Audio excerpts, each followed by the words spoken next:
বিসমিল্লাহির রহমানির রহিম। আসসালামু আলাইকুম রহমতুল্লাহ। প্রিয় শিক্ষার্থী বন্ধুরা, আজকে তোমাদের সামনে আবারও উপস্থিত হয়েছি নবম এবং দশম শ্রেণীর উচ্চতর গণিত নিয়ে।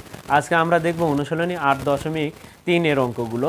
গত ক্লাসে কিন্তু আমরা অনুশীলনীর 7 নাম্বার, 8 নাম্বার এবং 9 নাম্বার প্রশ্নের সবগুলো সমাধান কিন্তু দেখেছি। আসলে এই অঙ্কগুলো ছিল আসলে কোণগুলোকে, এই ত্রিকোণমিতিক অনুপাতের কোণগুলোকে কিভাবে ভাঙাতে হয় সেই কৌশলগুলো কিন্তু আমরা দেখেছি।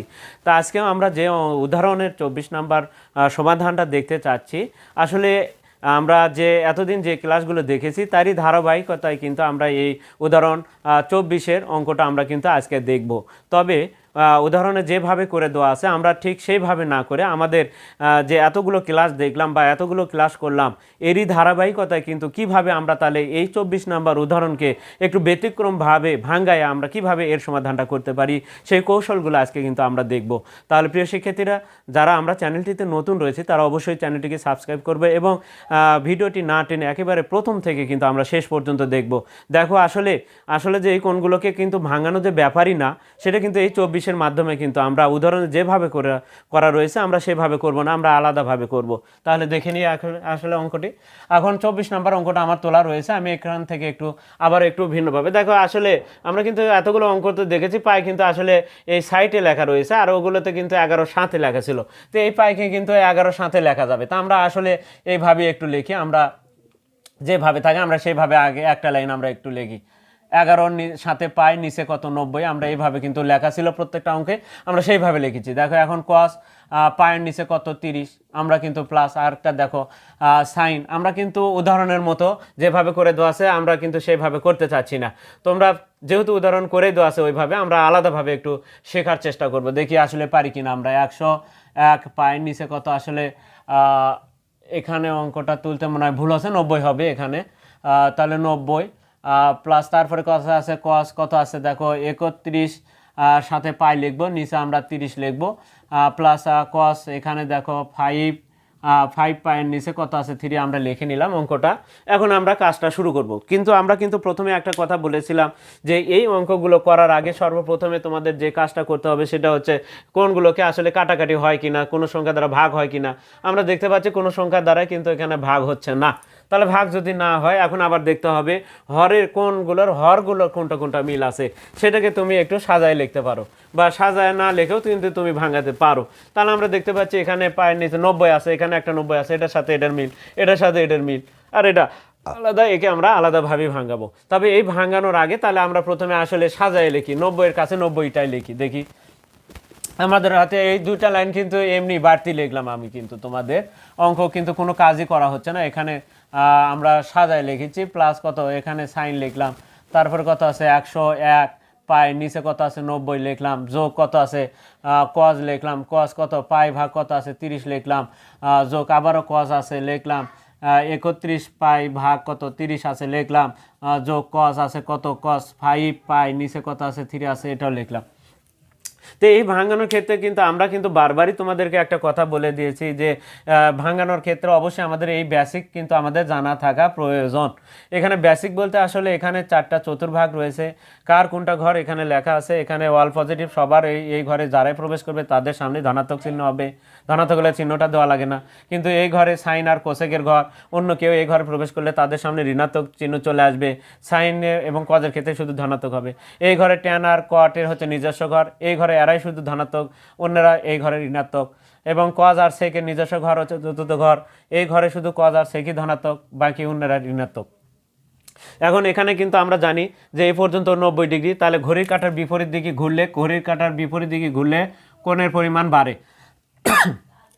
এখানে পাই ভাগ 2 90 ডিগ্রি, 180 পাইকে ধরা হয় 180 ডিগ্রি, তাহলে 180কে 2 দ্বারা ভাগ করলে 90 ডিগ্রি, তার মানে এটা 90 ডিগ্রি। এই পর্যন্ত আমরা জানি যে এখান থেকে শুরু করলে তাহলে 90 ডিগ্রি, এখান থেকে আবার আসলে 90, 180 পাই, এখানে 3টা 90 সেই জন্য 3 পাই ভাগ 2, আর এখানে 4টা 90 মানে 4 নং 36। আমাদের এখানে এই পর্যন্ত যদি আসি তাহলে 360 ডিগ্রিকে আবার 2 পাই দ্বারা প্রকাশ করা হয়, আমরা এখানে লিখে রেখেছি। এখন এখানে এটা আমাদের দেখো 90 ডিগ্রিকে বলা হয় বিজোড়, 90 ডিগ্রিটা বিজোড়, 180টা জোড়।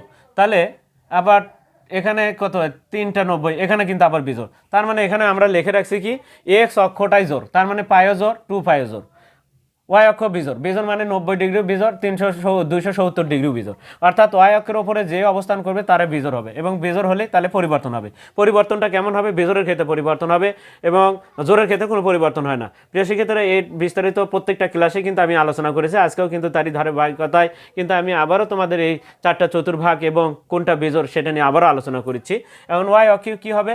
বিজোড় হবে। বিজোড় হলে কী হবে? পরিবর্তন হবে। কেমন পরিবর্তন? সাইন থিটা কস থিটা হয়ে যাবে, ট্যান থিটা থাকলে কট থিটা হবে, সেক থিটা থাকলে কোসেক থিটা হবে। অর্থাৎ কস যদি থাকে তাহলে আবার সাইন থিটা হবে, কিন্তু ট্যান কট থাকলে ট্যান হবে, আবার কোসেক থাকলে সেক হবে। আমরা কিন্তু একটু দেখে নিলাম কোন অক্ষে অবস্থান করলে, অর্থাৎ ওয়াই অক্ষের ওপর অবস্থান করার সাথে সাথে সে পরিবর্তন হয়ে যাবে। এখন আসি, আমরা কিন্তু সাজায় লিখে রেখেছি, তারপরে এখন আমরা ভাঙাবো আমাদের নিজস্ব মতো করে। কিভাবে আমরা শিখেছি সেইভাবেই ভাঙাবো।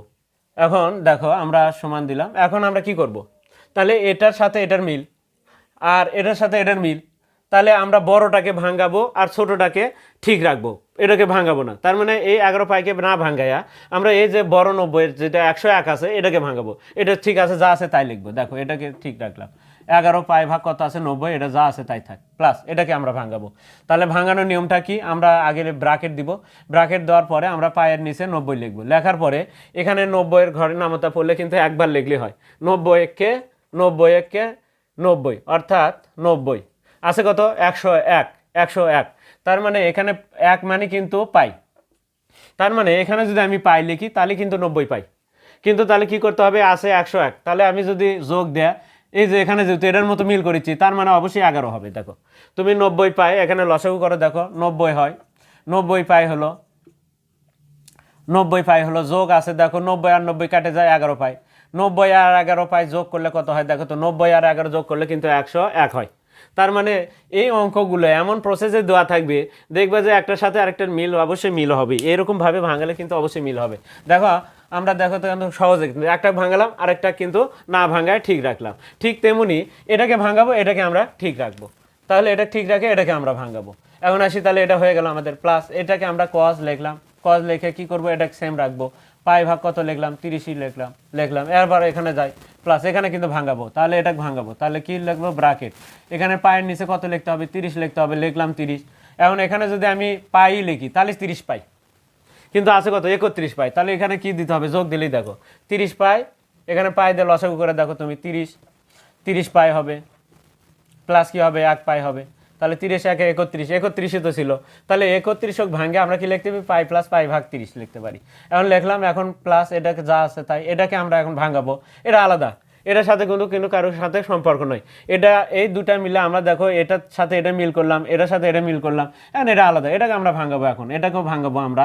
কস এটাকে কিভাবে ভাঙাবো? দেখো পায়ের নিচে কত লিখবা? 3 লিখবা, ব্রাকেট দাও, কত লিখবা? এখানে যদি 2 লেখো, কারণ কত? এখানে 3 ঘরের নামতা বলে 3 দুগুণ 6 আছে কত? 5, তাহলে 3 দুগুণ 6, 2 পাই লিখতে হবে। আছে কত? দেখো এখানে পায়ের নিচে 3 লিখলাম, তাহলে কত হলো? 3 দুগুণ 6 পাই, কিন্তু আছে কত? 5, তাহলে এটি বিয়োগ দিলে হয়ে যাচ্ছে। তাহলে 6 থেকে 1 বিয়োগ করলে কিন্তু 5 হয়, মিলে গেল, তাহলে ওটা ভাঙাল। এখন আসি, এটা আমরা ঠিক রাখবো। দেখো এখন দেখো কত সহজে, আমরা কিন্তু বইয়ে যেভাবে করে দেওয়া আছে আমরা সেটা না করে আমরা যে পদ্ধতিতে শিখেছি ঠিক সেই পদ্ধতি কিন্তু আমরা এখানে ব্যবহার করছি। এখন দেখো তাহলে কি হবে? 11 পাই ভাগ কত? 90 লিখলাম। এখন দেখি পাই প্লাস সামথিং পাই, এই পাই কিন্তু জোর, আমরা কিন্তু এক্স অক্ষের ওপর, পাইটা এক্স অক্ষের ওপরে, এক্স অক্ষ হলে জোর, আর জোর হলে সাইনই থাকবে। এখন চিহ্ন কি হবে সেটা পরে দেখেছি, তাহলে সাইনই থাকলো, চিহ্ন দেখতে হবে আমাদের, চিহ্ন কি হবে এখন সেটা আগে চিহ্নটা দেখে নিই। পাই প্লাস সামথিং, পায়ের সাথে কিছু যোগ করলে কিন্তু তৃতীয় ঘরে প্রবেশ করবে, ট্যানের ঘরে, তাহলে ঋণাত্মক হবে, অন্যের ঘরে যাচ্ছে তাহলে ঋণাত্মক। সাইন কি লিখবা? সাইন 11 পাই ভাগ কত? 90, অন্যের ঘরে প্রবেশ করছে, অন্যের ঘরে, যার কারণে ঋণাত্মক চিহ্ন। এবার একশো যায়, প্লাস কস, এটা ঠিক রাখো, কস পাই ভাগ 30 লিখলাম। এবার এটা দেখবো আমরা, কজের সাথে দেখো কি আছে? কজ আমি আসলে আগে চিহ্নটা না দিই, পাই প্লাস সামথিং, পায়ের সাথে যোগ করলে ট্যানের ঘরে, ট্যান পাই থেকে বিয়োগ করলে সাইনের ঘরে, তাহলে এটা কস, কে অন্যের ঘরে যাচ্ছে তাহলে ঋণাত্মক হবে, এটা ঋণাত্মক হবে। এখন পাইটা কি? জোর, তাহলে কজই থাকবে, কজের কোনো পরিবর্তন হবে না, পাইটা জোর, এক্স অক্ষের ওপরে অবস্থান করেছে, পাইটা জোর, এই কারণে কোনো পরিবর্তন হবে না। তাহলে কজের সাথে এখন দেখলাম পাই প্লাস হওয়ার কারণে তৃতীয় ঘরে, ট্যানের ঘরে প্রবেশ করার সামনে কি চিহ্ন চলে আসলো? ঋণাত্মক চিহ্ন। এখন কি লিখতে হবে? পাই ভাগ 30, তাহলে দেখো লিখলাম। এবার এখানে যাও, প্লাস আমি চিহ্ন কি হবে আগে দিব না আমরা, যাই হোক এখানে আমি চিহ্ন না দিয়ে আগে দেখি 2 পাই জোর, টু পাইটাও কিন্তু জোর, এক্স অক্ষের ওপরে অবস্থান করলে প্রথম কোনটা প্রথম দেখতে হবে, এটাই হচ্ছে নির্ভর করবে পরিবর্তন হবে কি না, টু পাই জোর কি না বিজোর সেটা প্রত্যেকটা দেখতে হবে। এগুলো এই যে যেগুলোকে ভাঙাবো সেগুলো প্রথমটা দেখতে হবে জোর না বিজোর, সেটার জন্য পরিবর্তন হবে কিনা। টু পাই জোর পরিবর্তন হবে না, কজ কজই থাকবে। এখন টু পাই থেকে মাইনাস করলে কজের ঘরে প্রবেশ করে, কজের ঘরেই প্রবেশ করেছে, ধনাত্মক হবে। তাহলে ধনাত্মক কজ লেখে আমরা কি লিখবো, পাই ভাগ 3 লিখবো। প্রিয় শিক্ষার্থীরা দেখো আমাদের কিন্তু ভাঙান শেষ। এখন দেখো একটা ধনাত্মক একটা ঋণাত্মক, কোণের সাথে কিন্তু মিল আছে। দেখো 11 পাই ভাগ 90, 11 পাই ভাগ 90, পাই ভাগ 30, পাই ভাগ 30, একটা ধনাত্মক একটা ঋণাত্মক কেটে যায়। এখন থাকি কি শুধু আমার এখানে কস পাই ভাগ 3, আর পাইকে 3 দ্বারা ভাগ করলে কত হয়, 60 ডিগ্রি। তাহলে ওটাই থাকলে আমি এখানে লিখেছি আরেকটা লাইন, ওখানে থেকে অ্যান্সার লিখতে পারতাম। পাই ভাগ 3 থাকে, তাহলে পাইকে 180 দ্বারা 180 ডিগ্রিকে 3 দ্বারা ভাগ করলে 60 ডিগ্রি হয়। কস 60 ডিগ্রির মান কত, কস 60 ডিগ্রির মান হাফ। প্রিয় শিক্ষার্থীরা বইয়ে যেভাবে করে দেওয়া আছে সেইভাবে কি করা আছে, প্রত্যেকটা কোণকে ওপরে 2 দ্বারা গুণ করছে, নিচেও 2 দ্বারা গুণ করছে। এখানে 2 দ্বারা 9 180, সবগুলো কোণকে আর কি 180 দিয়ে নিছে। তাহলে 11 দুগুণে 22 হবে। এটাকে কত দ্বারা গুণ করলে 180 হয়, বলে এখানে 6 দ্বারা গুণ করলে, তাহলে নিচেও 6 দ্বারা গুণ 180 হবে আর উপরে 6 হবে। এখানে কি করছে 90 দুগুণে 180, তাহলে 2 দ্বারা গুণ করছে, এটাকে আবার 102 দ্বারা গুণ করে 202 হচ্ছে। এখানেও কত 30ও কত দ্বারা গুণ করতে হবে, 6 180 তৈরি করতে হলে কত দ্বারা, তাহলে 6 দ্বারা গুণ করতে হবে। 6 দ্বারা এটাকেও গুণ করা হচ্ছে, 6কে 6, 3 6 18। তাহলে এখানে দেখো আমরা তাহলে দেখতে পাচ্ছি প্রত্যেকটাকে ওইরকমভাবে গুণ করে নিছে, এটাকে ওই একইভাবে গুণ করে নিছে প্রত্যেকটাকে। তা আমরা ওইভাবে না করে দেখো আমাদের নিজস্ব যে ধারাবাহিকতা, আমরা যেভাবে কাজটা শিখেছি ঠিক সেই প্রক্রিয়ায় কিন্তু তোমাদেরকে সুন্দরভাবে কিন্তু আমি বুঝিয়ে দিলাম।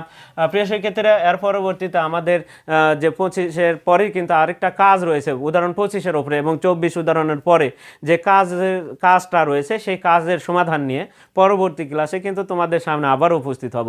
আর ততক্ষণ পর্যন্ত কিন্তু তোমরা অবশ্যই আমাদের পাশে থাকবে এবং চ্যানেলটিতে যারা নতুন রয়েছে তারা অবশ্যই চ্যানেলটিকে সাবস্ক্রাইব করবে এবং ফেসবুকে যারা আছো তারা অবশ্যই ফলো দিবে এবং বেশি বেশি করে তোমরা লাইক কমেন্ট এবং শেয়ার দিবে। আর কে কোথা থেকে দেখছো তা অবশ্যই কমেন্টে আমাদেরকে দিয়ে দিবে। আর যে কোনো অধ্যায়ের যে কোনো অঙ্ক 6 থেকে শুরু করে 9 10 পর্যন্ত যে কোনো ধরনের অঙ্ক তোমাদের যদি প্রয়োজন মনে করো তাহলে তোমরা কমেন্টে দিয়ে দিবে, তাহলে কমেন্ট দেখে তোমাদের সেই অঙ্কগুলো করে দেওয়ার চেষ্টা করব। আজকে এ পর্যন্তই, খোদা হাফেজ।